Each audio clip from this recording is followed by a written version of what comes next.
The stolen ring.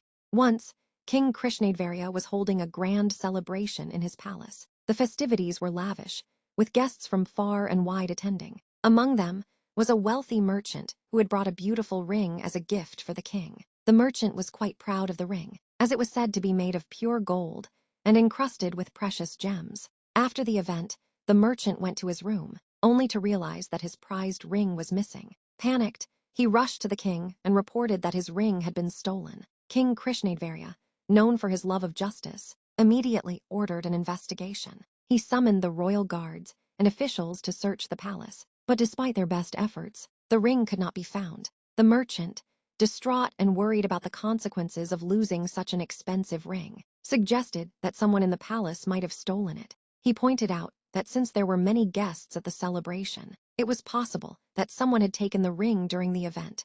As the search continued fruitlessly, King Krishnadvarya turned to his most trusted advisor, the witty Thenali Ramakrishna, and asked him to investigate the matter. Thenali was known for his sharp mind and quick thinking, and the king was confident that he would solve the mystery. Thenali Ramakrishna began by asking the merchant to describe the ring in detail. The merchant spoke at length about its design, the gold it was made from, the gems it was adorned with, and how precious it was to him. After listening carefully, Thenali nodded thoughtfully. He then asked the merchant, "Do you mind if I take a look at your hands?" The merchant was puzzled but agreed.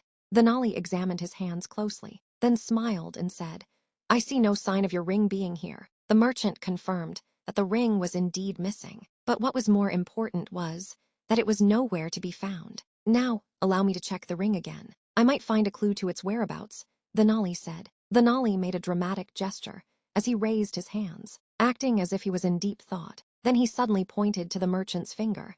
The merchant gasped, "Your ring, it is on your finger," Thenali said, with a twinkle in his eye. The merchant looked down at his hand, stunned to see the ring on his finger, just where it had been all along. He had forgotten that he had slipped the ring back onto his finger when he was handling it during the event. Everyone in the court, including the king, burst into laughter at the merchant's expense. Thenali Ramakrishna, with his wit and cleverness, had solved the problem without causing any trouble. He had found the ring in the simplest way, by observing the obvious. The merchant, though embarrassed, was grateful to Thenali for his sharp thinking. The king praised Thenali's cleverness, and the merchant promised to be more careful in the future. Thank you for watching.